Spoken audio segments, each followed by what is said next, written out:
Kalau kalian ngikuti One Piece, pasti kalian udah sangat familiar dengan konsep haki, ya kan?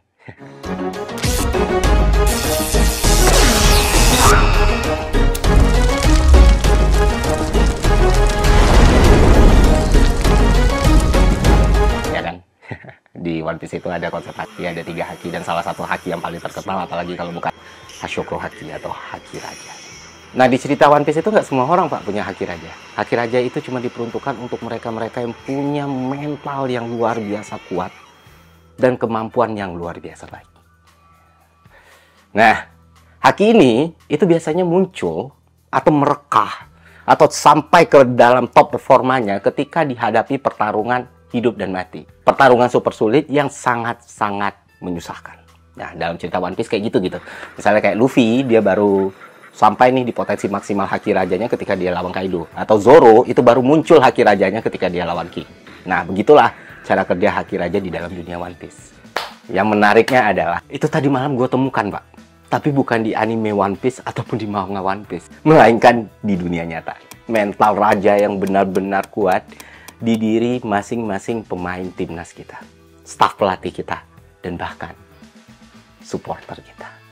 Ya, tadi malam Indonesia melewati pertarungan yang sangat gila menurut gue, yang sangat-sangat menguras energi dan mental, yang sangat-sangat menguras psikologi dan fisik, dan ternyata di pertarungan sangat sulit itu kita berhasil menang dan menembus babak selanjutnya, yaitu semifinal Piala Asia U23. Yang mana lawan yang kita hadapi itu bukan main-main. Lawan kita hadapi adalah monster sepak bola dunia di kelompok umur 23. Siapa lagi kalau bukan Republik of Korea.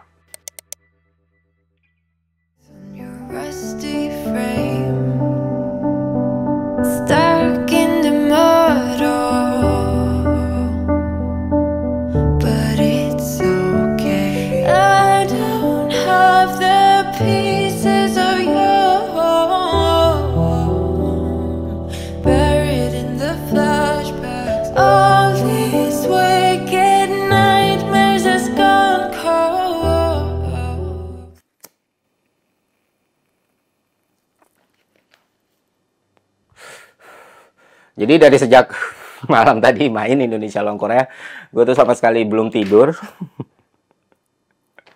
Ini udah jam 9 pagi ya, dan ya gue nggak nge-script, tapi gue excited untuk berbagi experience ini atau bercerita atau ngobrol sama teman-teman. Jadi mungkin agak-agak tidak terstruktur nih kontennya. Karena ini kontennya sangat emosional buat gue melihat hasil tadi, karena emang diobrak-abrik banget, Pak. Perasaan kita nonton itu deg-degannya 2 jam, 3 jam. Dari awal pertandingan sampai babak adu penalti, yang mana kalian tahu penaltinya sampai kepada Algojo terakhir, yaitu kiper, terus diulang lagi sampai akhirnya Pratama Arhan mengunci kemenangan kita gitu. Capek tapi nggak bisa tidur, seneng, lelah, haru, nangis, semuanya lah. Dan gue yakin yang ngerasain itu bukan cuma gue.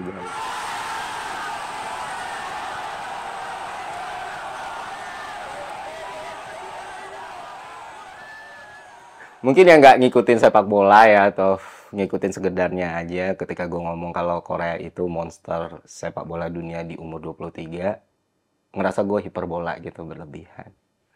Ya nggak apa-apa, pendapat subjektif, Pak. Gue juga nggak akan menyalahkan kalau kalian punya pendapat seperti itu. Dan mungkin saja memang gue hiperbola. Cuman gini, let me talk. Gue kasih data dan statistiknya aja, terus kalian yang nyimpulin sendiri seberapa kuat sebenarnya Korea ini. Jadi supaya kalian tahu, Korea itu 9 kali berturut-turut lolos Olimpiade sepak bola. Oh, nggak ada negara Asia yang pernah melakukan itu selain Korea, Pak. Jadi artinya mereka selalu ada di 4 besar negara sepak bola terkuat di Asia, di kelompok usia muda gitu. Sangat ya. Nah, kalau kalian lihat, kalau kalian baca statistiknya, baca pertandingan sebelum-sebelumnya, itu puluhan pertandingan sebelumnya, Korea itu tidak terkalahkan. Mereka terakhir terkalahkan itu tahun 2023 gitu. Nah, sejak kalah lawan Cina itu mereka terus menang beberapa kali seri, tapi menang lagi, dan meyakinkan semua. Dan salah satu kemenangan mereka paling besar adalah melawan Prancis 3-0, Pak. Jadi tim yang kita kalahin barusan, itu tim yang udah ngalahin Prancis 3-0, cuy. Prancis bukan kaleng-kaleng. Nah, langganan Olimpiade 9 kali berturut-turut, statistik yang mengagumkan, juara Piala AFC tahun 2020 U23 ya, Korea Selatan ya, Republik Korea atau yang kita lebih kenal dengan Korea Selatan ini, mereka juara Piala AFC 2020 dan sejak juara itu mungkin cuma 3 kali mereka kalah sampai tahun 2024 ini. Jadi emang luar biasa ya. Dan ketika Piala AFC 2024 berlangsung untuk umur 23 ini, untuk U23 ini, mereka mencatatkan statistik yang tak kalah mengagumkan, terbaik di antara semua partisipan. Ya, pertama, mereka meraih poin sempurna di fase grup, yang mana grup mereka sendiri bisa dibilang salah satu grup neraka ya, karena di dalamnya ada Jepang, Uni Emirat Arab, dan Cina. Nah, melawan 3 negara yang kuat ini, mereka berhasil menyapu bersih kemenangan, cuy. Dan lebih gila lagi, gawang mereka nggak kebobolan 1 kali pun. Dan kalau kita ngomong prestasi secara keseluruhan ya, Korea itu masih jadi satu-satunya tim Asia yang lolos semifinal Piala Dunia. Ya. Dan calon juara terfavorit di Piala AFC tahun ini. Dan sekarang mereka bertengger di peringkat 23 FIFA. Dengan catatan seperti itu, jelas Korea adalah tim yang sangat mengerikan. Dan kalian bayangkan, monster seperti inilah yang barusan kita kalahin tadi malam. Apa Korea akan menyangka semua rekor dan pencapaian mereka, semua runutan tadi, semua hegemoni tadi, semua hal yang berbinar-binar tadi itu harus jatuh takluk dan hancur di tangan negara yang cuma menempati peringkat 134 dunia.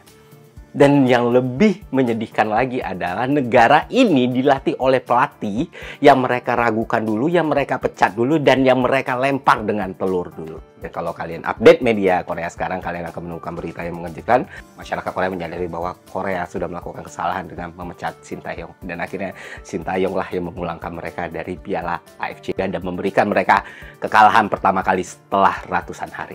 Wah.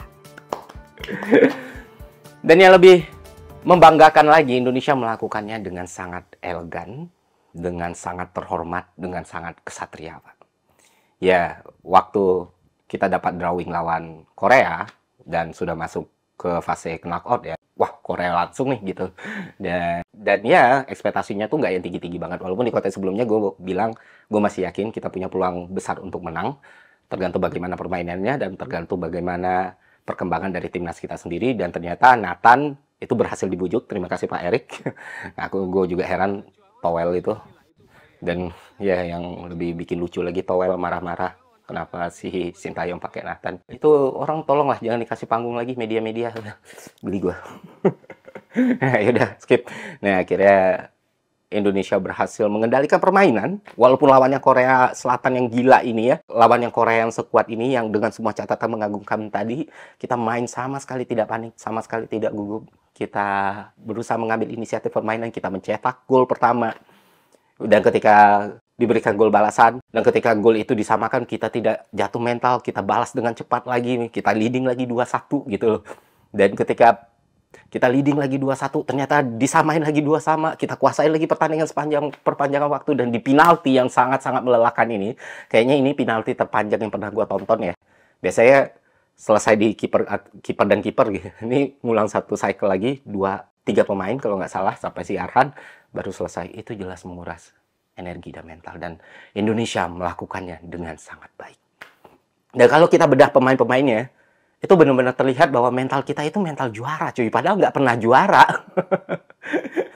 Ini kayak anak kecil tapi udah ngerasa jago, tapi beneran jago gitu. Lu bayangin di awal-awal pertandingan kita bisa melihat bagaimana Struijk bermain dengan sangat lepas. Dia memperlihatkan potensi dia yang sesungguhnya yang seringkali diragukan orang. Dan semua keraguan atas dia balas di pertandingan ini. Dia bergerak nyari bola sana-sini, dia ngacauin semua flow pertahanannya Korea, dia mencetak 2 gol yang luar biasa indah. Dan ya, melihat pertandingan Struijk seperti ini, gue bangga cuy, karena gue adalah salah satu orang yang paling militan membela dia gitu. Jadi itu modern striker, Pak. Dia bisa jadi DLP, dia bisa jadi false nine, dia bahkan sempat jadi white target man waktu Sananta masuk gitu loh. Dia bounce back, itu luar biasa. Semua kebutuhan kita atas striker modern itu ada di Struijk gitu. Dan kalau ternyata dia masih belum perfect, ya usianya masih sangat muda. Fisiknya masih bisa berkembang. Jadi sabar aja. Bergeser ke pemain lain. Kita lihat Hafner. Ini orang paling gue sorot, Pak. Dia berhasil menguasai tempo pertandingan dengan sangat luar biasa. Dikte awal serangan kita, walaupun dia pemain belakang ya, tapi awal serangan kita itu build up-nya rata-rata dari Hafner semua nih. Nah, bukan cuma secara teknik, secara mental, dia itu juga leading Indonesia banget.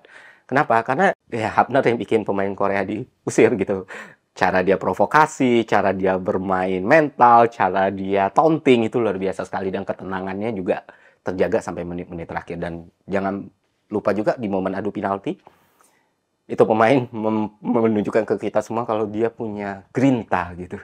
Padahal di sepakan pertama udah gagal, seharusnya mentalnya bisa jatuh lagi kan.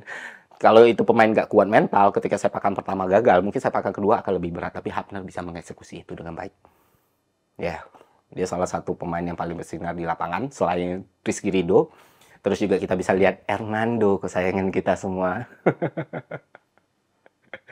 Sangat luar biasa sekali. Kita bisa bilang di gol pertama dia lepas gitu. Tapi di satu sisi itu ternyata nggak ngejatuhin mental dia. Dia melakukan beberapa save juga. Di gol kedua ya siapapun kiper nggak akan bisa menghadang tendangan itu. Dan di adu penalti walaupun konstan nih gol dia tetap nggak kehilangan fokus dan akhirnya berhasil menepis 2 penalti. Dan ya bisa dibilang dia salah satu pahlawan di permainan ini gitu. Nah, gue juga shout out buat staff pelatih, apalagi Coach Sintayong yang terlihat tenang, kalem, dan dia benar-benar memperlihatkan ke kita semua apa arti kehormatan. Dia udah bilang dia menghormati negaranya. Biasanya kan Sintayong tuh sangat ekspresif ya. Di pertandingan yang sangat tegang ini dia justru tenang sekali, kalem sekali. Dan itu gue sangat salut. Dan terakhir apresiasi untuk supporternya. Mungkin kalian nggak memperhatikan ini secara detail, tapi gue memperhatikan dengan seksama gitu. Siapapun yang nonton adu penalti antara Indonesia dan Korea kemarin itu capek banget, Pak. Asli, capek banget. Waduh, ini kayak nggak selesai-selesai nih, jantung gua udah mau copot dan lain sebagainya. Sulit untuk ngomong, sulit untuk teriak, sulit untuk ngapa-ngapain. Kita fokus pada layar dan kita tonton gitu. Nah, di sini gue mau mengapresiasi supporter kita yang ada di stadion yang sudah melakukan pekerjaannya dengan sangat baik. Kalau kalian ingat di giliran-giliran terakhir penalti, di Arhan, di momen ketika Hernando berhasil menepis penalti pemain Korea, itu tiba-tiba bunyi lapangan langsung besar, Bang. Ku ingin kita harus menang. Pastinya sekarang tinggal 1 tembakan. Kita lolos ke semifinal, Bung Adi. Untuk menuju minimal babak playoff melawan Guinea pada tanggal 9 Mei di Paris. Arhan Pratama. Yel-yel itu bunyi, cuy. Di kondisi kayak gitu gila sih, dan itu tuh bener-bener memompa semangat pemain, dan gue ngerasa itu bener-bener memompa mentalitas Hernando, pemain, seluruh jajaran timnas, dan bahkan gue penonton pun ngerasain energinya gitu. Dan itu jelas membuat gugup pemain Korea. Kelihatan dari waktu dia mau ngambil itu, kok jadi berisik ya gitu. Dan Arhan sebagai eksekutor terakhir itu luar biasa sekali. Dan ya kredit khusus buat Arhan ya, dia sering banget dikritik, dibilang seradak seluduk, tapi gue ngeliat Arhan itu punya potensi besar banget. Dia itu salah satu senjata mematikan Indonesia, menambah variasi serangan dari throw in juga. Dia juga aktif, daya jelajahnya tinggi ya, tapi emang kurang matang aja, tinggal tunggu waktu. Dan semoga perkembangan mereka ini nggak rusak gitu, karena Arhan potensinya besar dan kelihatan dia ternyata bukan pemain bermental tempe, Pak. Lu bayangin dia sering dihujat di sosial media, dia sering dijulitin di sosial media, tapi dia yang menjadi penentu kemenangan kita untuk masuk ke babak selanjutnya. Kadang lucu ya, kita sering bikin anekdot, kita sering bikin jokes tentang King Indo dan lain sebagainya, dan di pertandingan ini kita benar-benar ngerasain timnas kita memang punya mental raja, Pak. Oke, sekarang kita udah masuk ke semifinal. Seperti yang teman-teman ketahui, peluang timnas, peluang perwakilan Asia di Olimpiade itu ada 4, 3 otomatis lolos, 1 playoff lawan benua Afrika. Dan ya, apapun hasil di semifinal ini, kita cuma butuh 1 pertandingan lagi untuk mengunci jatah kita di Olimpiade. Dan setelah tahun 56, tahun 50 setelah di era lawan Uni Soviet, peluang kita untuk masuk ke Olimpiade itu sedekat ini, Pak. Sedekat ini. Sesuatu yang mungkin satu dekade dulu nggak berani kita impikan, dan sekarang ada di hadapan kita. Jadi, bravo Timnas Indonesia. Terima kasih Coach Sintayong. Jelas terima kasih buat para pemain. Luar biasa. Luar biasa.